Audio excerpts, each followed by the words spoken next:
I'm Jackie Toombs, and I'm Director of the Institute for Society and Social Justice Research here at Glasgow Caledonian University. And on behalf of the university, I just want to welcome all of you here tonight, all the distinguished members on the panel. I want to welcome Jim Elder here, who is Jim Elder Woodward, Jim, who is Chair of Independent Living in Scotland, Heather Fiskin and Pam Duncan, who are also members of the ILIS team. And also I want to welcome all of you who are going to participate in this very important debate this evening. The Institute for Society and Social Justice Research at Glasgow Caledonian is really delighted to be partnering Independent Living in Scotland in this event, because our research interests are very close to many of the issues you're going to be debating tonight about self, community and identity for people with disabilities. So without further ado, I'm going to hand over to Jim here on my left, who's going to introduce us to this evening's format and issues, and he'll say something on behalf of Independent Living in Scotland before he hands over to the official chair for the event. And I wish you all a very stimulating evening, and hope that this event will mark an occasion which sees us take forward some of the very important issues that are going to be raised here tonight. Thank you. Thank you. And welcome to tonight's debate on identity and disability. And a warm welcome and thanks to the panel and to Dr. Anne Wilson for so willingly agreeing to chair the debate at the last moment. Anne is a member of the Dumfries and Galloway Voice and a founder member of Inclusion Scotland. Who am I? What am I? Who are we? What are we? How do others see me or us? These are simple questions when we often ask ourselves throughout our lifetime, but questions which psychologists and philosophers alike have discussed throughout the centuries and are still discussing today. For years, disabled people have been subject to disempowering and sometimes cruel systems of care. The abuse of by the psychiatric system has led patients, for example, to label themselves as survivors. But we in the movement have developed new ways of thinking. We've developed our definition of disability and independent living according to our own social model.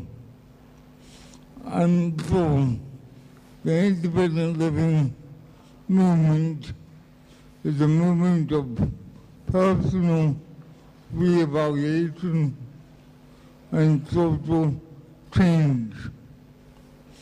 But finally, once more, I would like to warmly welcome Dr. Anne Wilson to chair the debate. Anne. Thank you. Thank you very much, Jim. Thank you.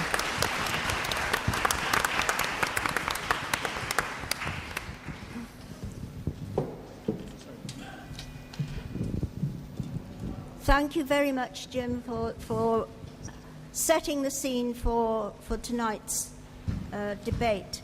And I'm sure that I hope as many of you as possible will be able to take part in this debate.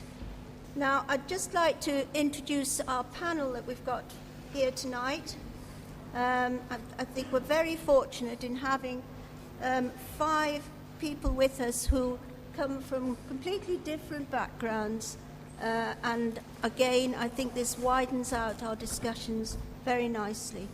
Now, starting from my right, we have Professor Bill Hughes, and he's a Professor of Disability at Glasgow Caledonian here at the university. And then to my right here, I have Paul Holloran. Now, Paul is a full-time organiser in Scotland for the National Union of Journalists, and his work in the media offers insight into the role of the media in this debate. Then, to my immediate left, I have Martin Hilland. Martin Hilland. Now, he's a board member of the Long-Term Conditions Alliance.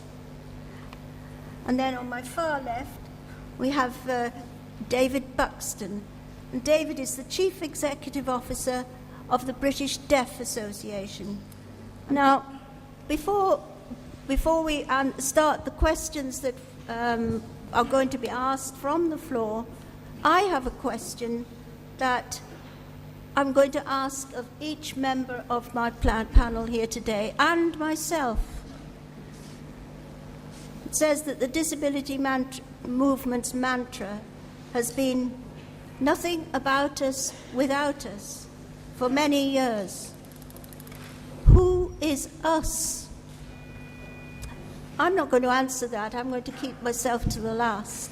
And I'm going to start with David, if that's all right. So, if that's the mantra, who is us?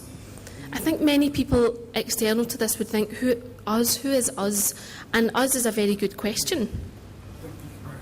I think when you're inside the movement, you can see it's us, it's here, I'm part of us. But I would say, like myself, deafness is an invisible disability. It's an invisible disability. People walk past you and don't know that you have a disability. They'll maybe start talking to me, and it's not until we start that interaction that I have to say I'm deaf, and they walk off. So without us, then we're nothing. And deafness is definitely a hidden disability. So I'd like to quote something from the UN Convention of Human Rights, the rights of the disabled people. There's something very important if we think about with us and equality. Without that, we're individual. And that's disempowering our human rights. So that should empower us. Thank you. Tressa, have you anything to say? For me, us is everybody who identifies as having a barrier as a result of the way society reacts to the impairments we have. And it's really clear for me that in my role as the director of GDA, we have over 1,300 members, so we're us. But there's also people in the movement who belong to other disabled people's organisations who are part of us as well. And then, as David says, there's people who are not in the movement. They maybe don't identify, and I think there's a question about why would anybody identify with such a draconian label as disabled in this current context. But they may, if they saw it as being an empowering label, if they saw it as being something politicised, they may gain collective strength from it. So us could be bigger than it is. The other thing that I would add is that I think sometimes we can split hairs about us. And I think, for example, I know that some deaf people, and I certainly can't speak for deaf people, obviously, but some people may not identify as disabled, and there's some people who articulate as a linguistic minority, or there's other people who have impairments that don't identify as disabled. And what I think would be really good is, rather than splitting hairs about that, actually agreeing on what we can stand together on and being united on certain issues, even if we can't be united in everything. So I suppose coalition about really important issues rather than consensus about everything, so that the who is us question doesn't become a dividing thing. That's all I'll say just now.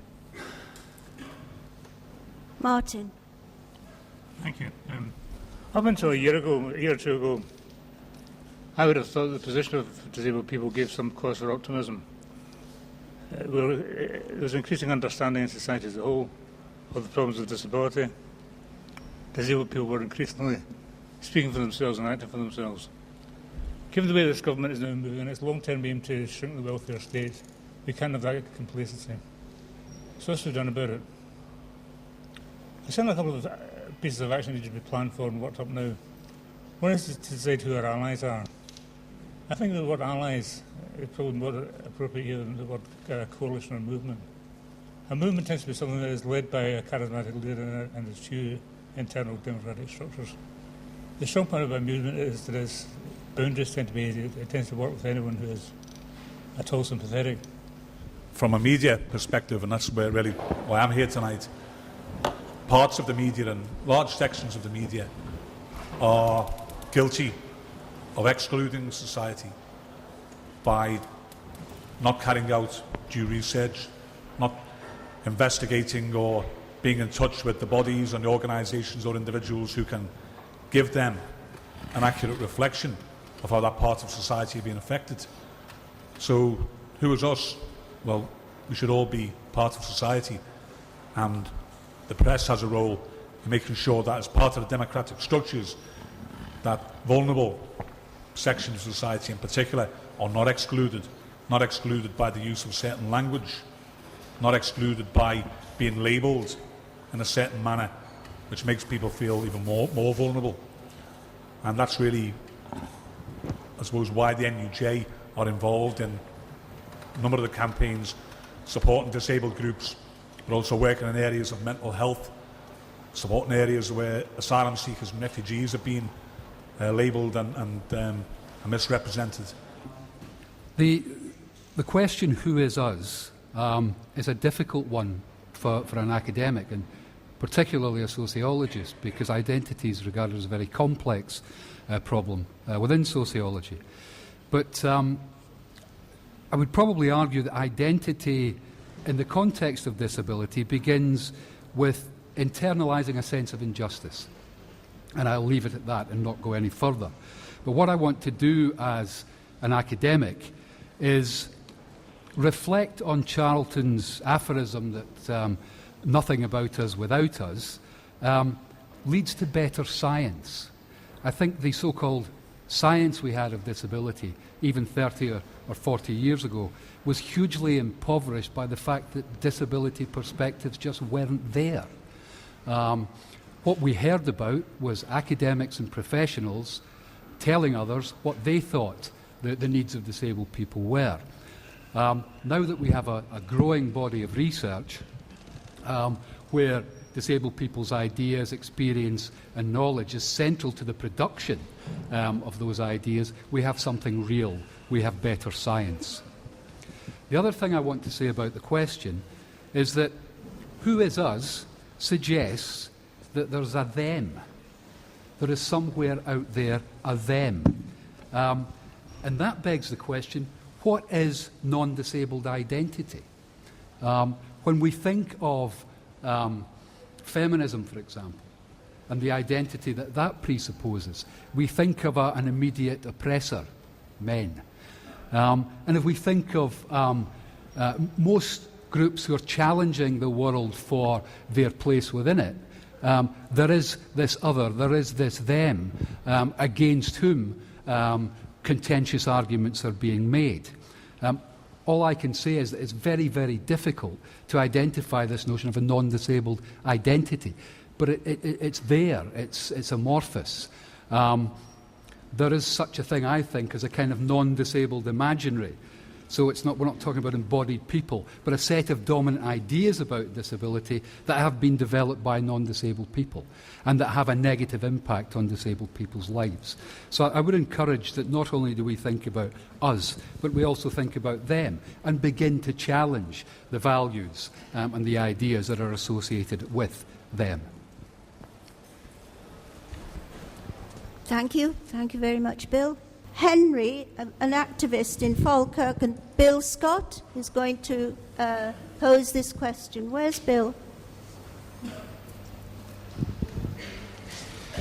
And Henry really does exist, I have to say this, just because everybody will think I've made up this question. How are disabled people going to be able to explore their identity, who they are, where they belong, and community acceptance when we are currently being branded as benefit cheats and scroungers? I feel certainly we work a lot with young disabled people, and the issue of identity is something that's very important to them in their journey, as it is to everybody, but they maybe get time to explore it a bit more with us. And people just feel so bad about themselves with everything that's happening at the moment. I would say what I think is important to all of that is the ability to come together with other disabled people and share experiences and share frustrations and plan responses and how to deal with it. So I think that's important to working through who people are and where they belong. And I'm not really sure what you do about the actual problem of welfare reform and the impact that's having, but I think that those kind of grassroots approaches, certainly that my organisation and many others use, whereby people get together, share experiences, build skills, articulate their own voices, certainly help people be more empowered in thinking through who they are and what they want, and that idea of the them that you spoke about, because I think that that actually goes to the heart of power and power imbalances and inequalities and what it is we're challenging and what it is we want to change. So I think that that's one way of doing it. Yes, does anybody from the floor want to comment on and come in on Tressa there?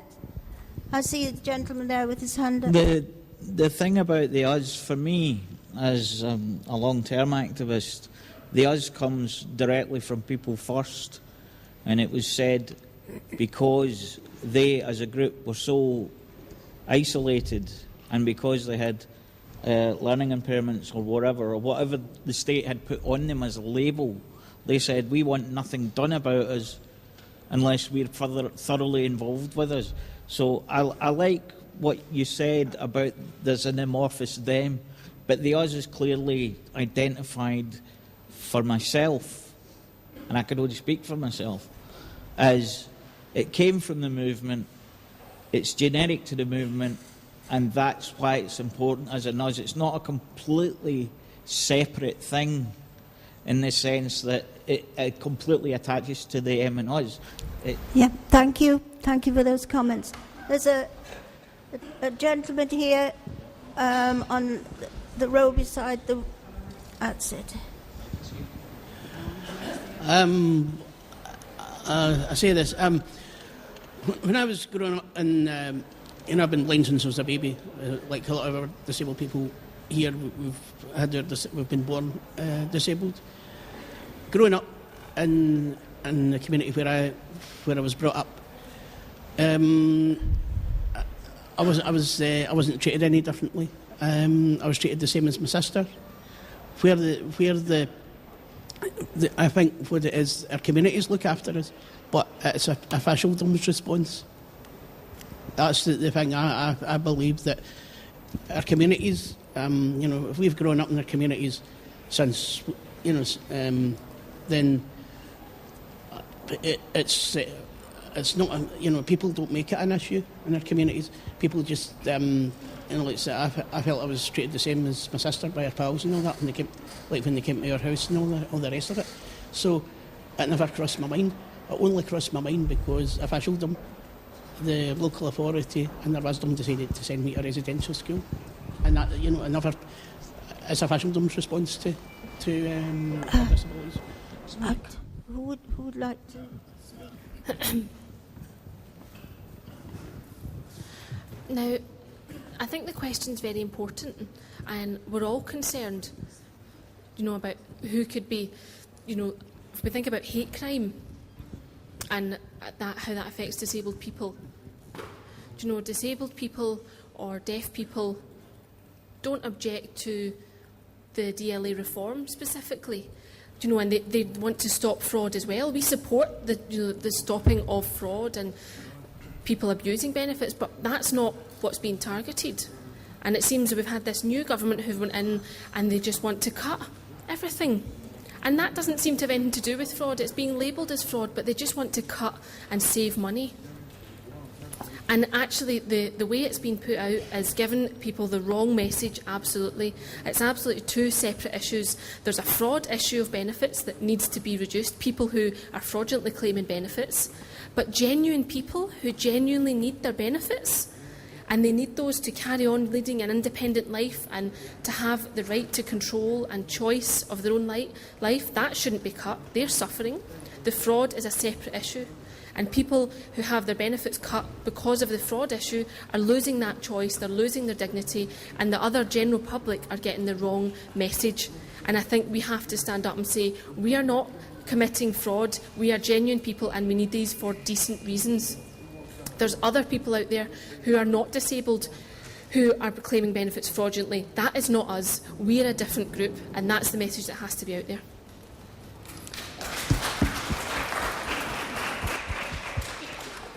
Thank you very much, David, for that. Do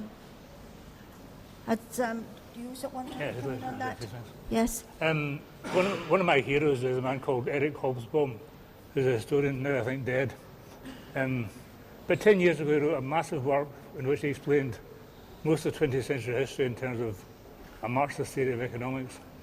The trouble was that theory couldn't handle a couple of details like race, fascism, disability, feminism.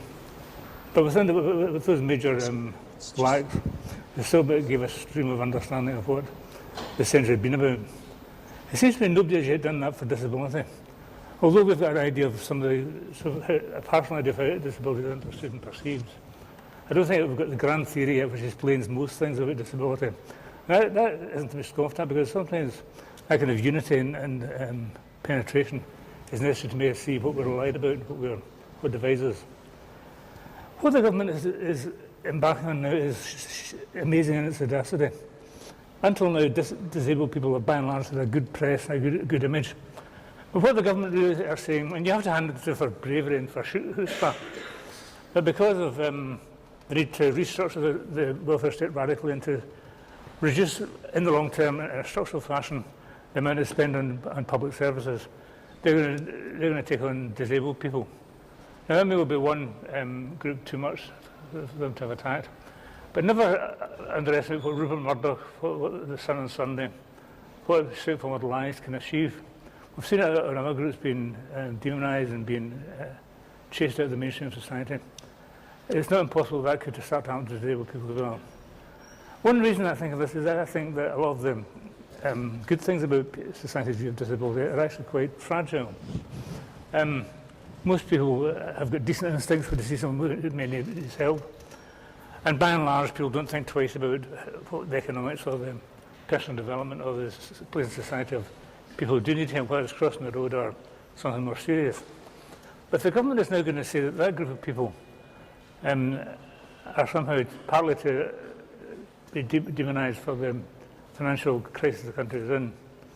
It really does say that the gloves are off, and we can count on there being an actual sympathy for disability in society. So maybe we'll be just a few years ago we could be fairly complacent that things are developing well. Now I think we've got to be slightly pessimistic and gather that we have a fight in our hands. Thank you. I think the question's exceptionally perceptive. It's also empirically correct. I don't know if any of you have seen the recent report, Bad News for Disabled People, which was produced by colleagues up at Glasgow University in November of last year. And it's quite clear that press coverage over the last 6 or 7 years has changed dramatically. And the number and volume of stories about disabled people being scroungers has increased dramatically. But this isn't anything new. We can think of the ugly laws in 19th century America, where disabled people were swept off the streets by virtue of city worthies deciding that they were a burden on people's visual pleasures. And we can go on and on. I think the question asks, how do we fight back? It's really difficult. I think from an academic perspective, we've got to do the kind of work that's been done up in Glasgow and muster the evidence which clearly suggests that this notion, this representation of disabled people as scroungers and burdens is completely untrue. Thank you. And we'll have a last few words from Paul. I'd be astonished if there was anyone here tonight who wasn't aware of the damage that certain sections of the press have done to disabled people over the last, Bill's saying over the last maybe 7 or 8 years. There will always be scapegoats in society, and we've seen it with immigrants. We've seen it in the 70s and 80s with trade unions. As soon as there's a political problem or a problem with the political system, then they look for scapegoats. At the moment, you guys are under the focus, you're the ones under the spotlight. And from a trades union perspective, and someone who is actively involved in arguing and campaigning for journalistic standards and for the press to truly reflect society and give everyone a fair right of reply and fair coverage and an accurate position in society, then I believe that the campaign groups and people like Inclusion need to work with the NUJ and other similar organisations in turning the situation around. Now, we have had success in challenging a number of areas.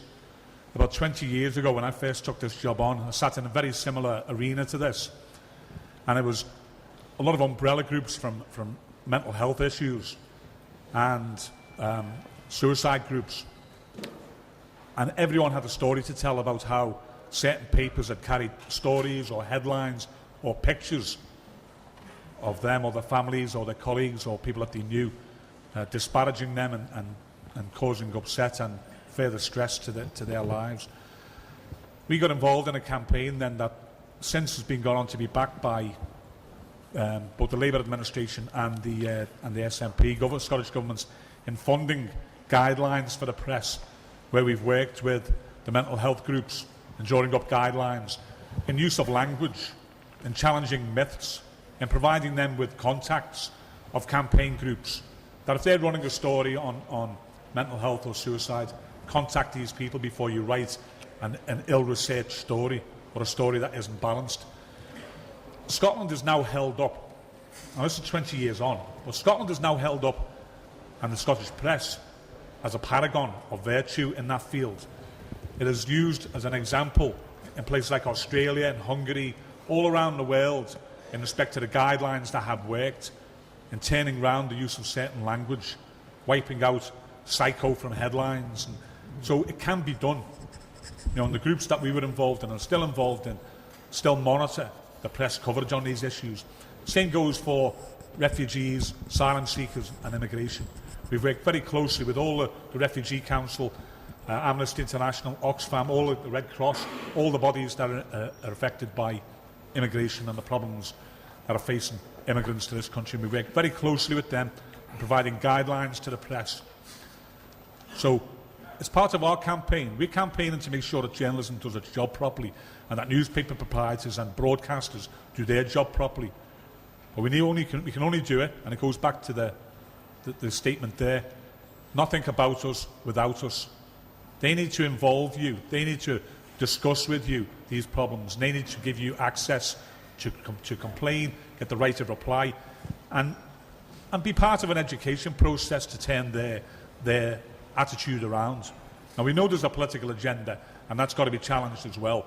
And the papers that support the government will be probably the worst proponents of what we're talking about here. But it can be challenged. There are ways, and we're certainly up to working with the groups that are currently coming under attack. Can I just respond to that very briefly, Anne? Paul, I think you're absolutely right, and what you're saying is very useful for us to know. But I think anything to do, with racism and send them home, these kind of things that you see, anything that's about disability or deaf and dumb, people are still in the job. If they make comments about a different group, then nothing seems to happen. Racism, people are very strong against racism now, that you would be sacked if you printed racist comments.